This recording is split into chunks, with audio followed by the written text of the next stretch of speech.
Muy buenas chicos y chicas, semana nueva, vídeo nuevo. Hoy vamos a hablar sobre la estenosis aórtica para poder entender las valvulopatías, que ya sabéis que tengo pues un equipo de tutorías para el MIR y la carrera, incluso para el EIR, que tengo algún alumno. Tengo ahora mismo 23 alumnos, lo que voy a dejar van a ser 30, porque creo que es un número que puedo manejar bien. Y hoy en concreto hemos dado una charla, una sesión sobre valvulopatías, explicándolas todas, intentando entenderlas, y dije, venga, voy a hacer un vídeo para YouTube para intentar también explicarlo y que la gente pues entienda la fisiología y sobre todo la fisiopatología detrás de las valvulopatías. Entonces nada, recuerda seguirme en Instagram y en Spotify y en el resto de plataformas, Podimo, Apple Podcasts, etcétera, para todo el contenido, y así es la forma que tienes de colaborar conmigo. Dicho esto, vamos ya con la pizarra, y yo creo que toda la cardiología hay que entenderla con dibujos, aunque dibujes mal como lo hago yo, pero creo que es muy importante porque es la manera que tenemos de asociarlo luego y ser capaces de recordarlo. Hay una cosa pues, que dice algo así como que si tú lees algo recuerdas el 10%, si tú lo acabas explicando retienes el 90%, ¿no? Pues con un dibujo al fin y al cabo te lo estás explicando a ti, y yo creo que eso es una manera muy buena de recordarlo siempre. Entonces yo lo único que voy a hacer es, voy a hablar de la estenosis aórtica en este vídeo y voy a hacer el dibujito, ¿no? Voy a hacer un dibujo aquí de una aurícula derecha, un ventrículo derecho, una aurícula izquierda y un ventrículo izquierdo un poco más grande. Voy a hacer aquí nuestros amigos los pulmones, ¿de acuerdo? Aquí va a venir la vena pulmonar, de aquí va a salir la arteria pulmonar y aquí llegan las cavas, ¿no? Esto sería aurícula derecha, aurícula izquierda, ventrículo izquierdo, ventrículo derecho, ¿no? Y del ventrículo derecho, ventrículo izquierdo es de donde va a salir nuestra aorta, que es lo que vamos a ver hoy, aquí en concreto, la válvula aórtica. Entonces, ¿cómo entendería primero esto? Lo básico, ¿no? ¿Para qué funciona el corazón? El corazón, el objetivo es bombear sangre, ¿no? Bombear sangre. ¿Y esto cómo lo hacemos? Esto es el gasto cardíaco, que es el volumen de sangre que se bombea por cada minuto. Y esto es volumen sistólico por frecuencia cardíaca. ¿De qué depende el gasto cardíaco? Esto ya lo hemos visto en el vídeo de precarga y poscarga, no voy a decir más, pero sería precarga, contractilidad y poscarga, ¿no? Postcarga. En concreto, la estenosis aórtica va a ser la poscarga la que afecte. ¿Por qué? Porque la poscarga es la resistencia. Resistencia. ¿Y qué resistencia va a ser? La resistencia a bombear la sangre. Digamos que el ventrículo izquierdo quiere, voy a hacer aquí las válvulas, por cierto, que no las hice, la mitral y la tricúspide. El ventrículo izquierdo lo que quiere es bombear la sangre al cuerpo, ¿no? Y lo que se tiene que enfrentar es a la presión que hay aquí y a la presión que ejerce esta válvula, ¿no? Entonces, la presión del ventrículo izquierdo para que bombee la sangre y se abra la válvula aórtica tiene que ser mayor que la presión que hay en la aorta o la presión arterial, ¿vale? Esto es fundamental. Si esto no ocurre, ¿vale? Si esto no ocurre, no hay sístole, en el sentido de que no se bombea la sangre, ¿de acuerdo? Entonces, esto, fundamental, por ejemplo, en las crisis emergentes hipertensivas con tensiones muy altas, esto es uno de los principales problemas que se puede provocar, ¿no? Aumenta la tensión arterial mucho, mucho, mucho, mucho, y el ventrículo tiene que hacer mucha fuerza para ser capaz de bombear la sangre, ¿vale? Por eso lo de emergencia hipertensiva cuando hay afectación de órgano diana. Entonces, quiero que nos quedemos con esto. Esto sería lo básico, lo que tenemos que entender, ¿no? Que el ventrículo izquierdo quiere bombear la sangre y hay que vencer la presión arterial, la presión que hay en la aorta, y tiene que ser capaz de bombear la sangre a través de la válvula, ¿no? Entonces ya podemos pasar a la segunda parte, que sería solo me voy a centrar en el lado izquierdo del corazón. Voy a volver a hacer aquí nuestra aorta y aquí la válvula, ¿no? Entonces, esta válvula, ¿de acuerdo? Tiene un tamaño adecuado para bombear la sangre, para que la sangre pase por ahí. Si la válvula se va estrechando, ¿de acuerdo? ¿Qué va a pasar? Pues que la sangre, ¿de acuerdo?, va a pasar por un sitio más pequeñito. Por lo tanto, va a aumentar la velocidad a la que pasa la sangre por ahí. Esto es una cosa fundamental. ¿De acuerdo?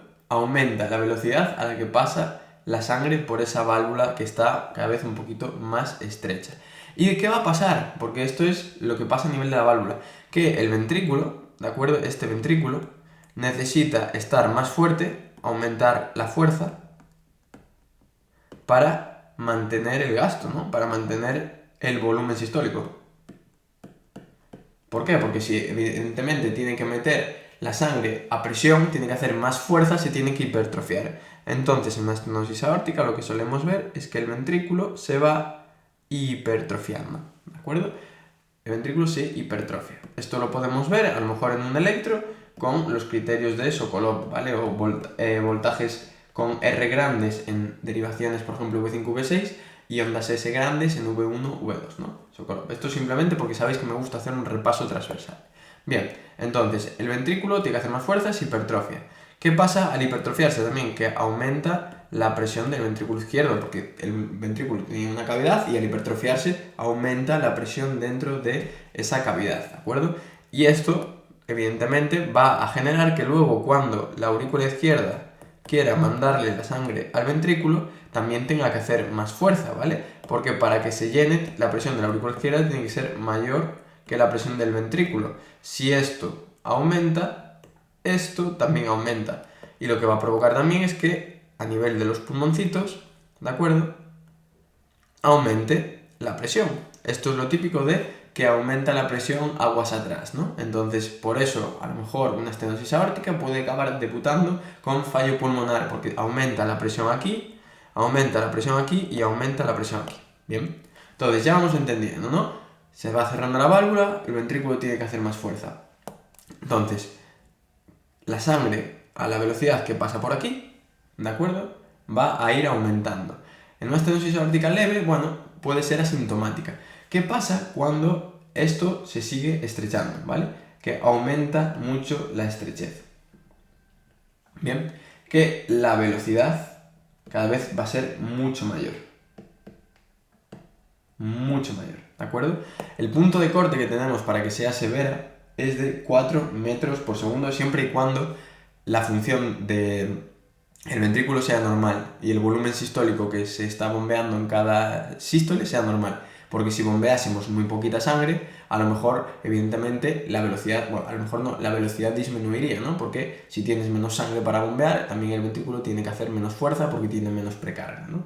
Pero bueno, el punto de corte para que sea severa es de 4 metros por segundo. Y una cosa que se suele calcular, y que es uno de los parámetros más importantes, es el gradiente que se produce en esta válvula, el gradiente de presiones. Es decir, la diferencia de presiones que hay a nivel de esa válvula. ¿Y cómo se calcula así grosso modo? ¿Vale? Sería 4 veces la velocidad a la que pasa la sangre por aquí al cuadrado. ¿De acuerdo? Entonces, lo que solemos mirar es el gradiente máximo, que no es tan importante, por así decirlo, a la hora de evaluarlo, y el gradiente medio, ¿no?, que sería la media de la diferencia de presiones que hay a nivel de esa válvula. Lo normal, cuanto más alto, quiere decir que más estrecha está la válvula, igual que la velocidad, ¿no? Al fin y al cabo, el gradiente se calcula con la velocidad, cuanta más velocidad, más gradiente. Y el punto de corte está en 40 milímetros de mercurio, teniendo en cuenta que tengamos una función conservada y que sea buen volumen sistólico, ¿no? ¿Esto qué te quiere decir? Que aquí esta válvula, ¿de acuerdo?, esta válvula está dificultando mucho el bombeo de sangre, ¿vale? Está dificultando mucho el bombeo de sangre y se tendría criterio de reparación o recambio o lo que haga falta, ¿no? Habitualmente recambio o prótesis percutánea. Ya vamos entendiendo los principios fundamentales, pero ahora quiero que entendamos cuando tenemos una estenosis aórtica severa, ¿no? Entonces vamos a hacer aquí la aurícula izquierda, vamos a hacer aquí los pulmones, vamos a hacer aquí la vena pulmonar, mitral, ventrículo izquierdo y aorta. Bien. Vamos a suponer que tenemos criterios de estenosis aórtica severa, que sería una velocidad más de 4 metros segundo, un gradiente medio de más de 40 y un área valvular menor de 1 centímetro cuadrado, o si lo puedes indexar sería 0,6, pero esto es lo que quiero que te quedes. Lección para el MIR, Los que queréis aprender del MIR, esto es lo que os puede caer. Los que queréis también aprender de fisiopatología, vamos a ello, ¿no? Entonces, decimos, esto suele ser un proceso degenerativo, ¿de acuerdo? Poco a poco. Si fuera un proceso agudo, por ejemplo, una emergencia hipertensiva, podríamos entrar en fallo cardíaco muy rápidamente, ¿vale? Porque el ventrículo no puede hacer cambios de tamaño de hipertrofia en unos segundos, son cambios progresivos. Entonces la estenosis aórtica suele ser progresiva y lo que va a provocar es que el ventrículo, pues eso, se va hipertrofiando. Se va hipertrofiando, se va hipertrofiando. ¿Os acordáis? Hace años había la distinción de insuficiencia cardíaca diastólica y la sistólica. La sistólica era la típica del infarto, la diastólica era la típica de la hipertensión que aumentaba la presión dentro del ventrículo, etc. Pues para que podamos entenderlo, lo que va a provocar es eso, aumento de presión en el ventrículo izquierdo, que luego cuando sea la diástole, pues va a necesitar presiones más altas en la aurícula izquierda, y entonces va a poner cierto grado de disfunción diastólica. ¿Bien? Disfunción diastólica. Vale. ¿Qué va a pasar? Primero de todo, el ventrículo tiene que bombear la sangre por aquí. Si no bombea la sangre por ahí, nos morimos. Entonces, como le va a costar mucho bombear la sangre, va a haber una disminución del volumen sistólico. Esto, ¿de acuerdo? Entre otras cosas, va a producir bajo gasto cardíaco, hipoperfusión de los tejidos. Y en determinadas situaciones, cuando necesitemos, por ejemplo, si aceleramos un poco el paso, esta gente que tenga una estenosis aórtica severa no va a ir a correr, porque no puede. Pero imagínate que se tiene que poner a subir una cuesta. Evidentemente va a necesitar más volumen sistólico porque el cuerpo va a consumir más oxígeno, no se lo puede dar porque hay aquí una válvula que no le deja, y una de las cosas que va a tener va a ser disnea, fatiga, sensación de fatiga, y va a tener probablemente angina, dolor. ¿Por qué? Pues porque las arterias del corazón, recuerda también que se nutren de la sangre que bombea el ventrículo. Entonces, esos signos de hipoperfusión de los tejidos también van a provocar hipoperfusión cardíaca. ¿De acuerdo? Otra cosa. Entonces, esto de estenosis aórtica severa suele dar con disnea, angina, y otra de la clínica que puede dar es síncope. Es decir, disminuye el flujo de sangre al cerebro y sincopamos. Entonces, esta es la tríada que tenemos que tener clara, que es la tríada, como me la dijeron a mí, tríada SAD, nos ponemos tristes, síncope, angina y disnea, ¿bien? Eso por una parte, esto es la clínica, pero quiero que entendamos cómo afecta esto de la estenosis aórtica todo, ¿no? Pues evidentemente aumenta la presión en el ventrículo izquierdo, aumenta la presión en la aurícula izquierda, aumenta la presión en los pulmones, voy a poner PP, ¿vale? Aumenta la presión en los pulmones. Y esto en determinadas situaciones, pues eso puede provocar que tengamos esto es presión hidrostática, aumento de presión hidrostática. Recuerda que hay presión oncótica, que es la que quiere que el líquido se quede dentro del vaso, y la presión hidrostática, que es la que echa el líquido fuera del vaso. Esto, por ejemplo, podría dar cierto grado de extravasación del líquido, y a lo mejor puede provocar también un edema agudo de pulmón, o en el caso de que falle el corazón, podemos tener una insuficiencia cardíaca que provoque crepitantes, por ejemplo, que luego si esto es insuficiencia cardíaca izquierda pasa a ser derecha, podemos tener edemas generalizados, podemos tener alteraciones hepáticas de las enzimas, ¿no? Por la congestión. Entonces, ¿qué quiero que te quede de la estenosis aórtica? Que entiendas la fisiopatología que hay detrás, ¿no? De aumento de presiones. Al fin y al cabo, cardiología es, en este campo, mucho de alteraciones de presiones, de qué pasa en una cavidad, qué pasa en otra y cómo se manifiesta, ¿no? Y básicamente que entiendas los criterios de severidad y por qué aumenta eso, la velocidad máxima de la sangre a través de la válvula, cómo aumentan los gradientes y qué clínica pues vamos a tener, ¿no? ¿Por qué la vamos a tener? El síncope porque hay hipoperfusión cerebral, la angina porque hay hipoperfusión coronaria y la disnea evidentemente porque necesitamos más oxígeno y el aumento de presión en el ventrículo izquierdo puede acabar provocando extravasación de líquido a nivel de los pulmones y edema pulmonar, ¿vale? Podríamos meternos más allá, ¿no? Y que a lo mejor esta estenosis aórtica severa, si lo que acaba haciendo es dilatando las aurículas, ¿no? Porque el ventrículo se puede hipertrofiar. Voy a abrir aquí otra hoja, que esto me parece interesante, ¿no? El ventrículo estamos diciendo que para compensarlo lo que hace es hipertrofiarse, ¿no? Los ventrículos tienen la capacidad de... Ahora no quiero escribir esto. Bueno, los ventrículos tienen la capacidad de hipertrofiarse. se hipertrofian. Porque tienen bastante masa muscular. Pero las aurículas no tienen tanta masa muscular. Entonces las aurículas habitualmente pueden hipertrofiarse un poco, pero acaban dilatándose. Y recuerda que en el techo de la aurícula derecha, ¿vale?, es donde está el nodo sinusal, que es el que se encarga de que tengamos un ritmo sinusal, que es el propio, el adecuado para el corazón. Está el nodo sinusal. Esta dilatación de las aurículas lo que puede acabar conllevándote, voy a mover esto para aquí, es que tengas una FA. ¿De acuerdo? Y encima sería una FA que habitualmente lo que nos interesa es la fibrilación auricular, que recuerda, una de las cosas que va a pasar es que altera la diástole.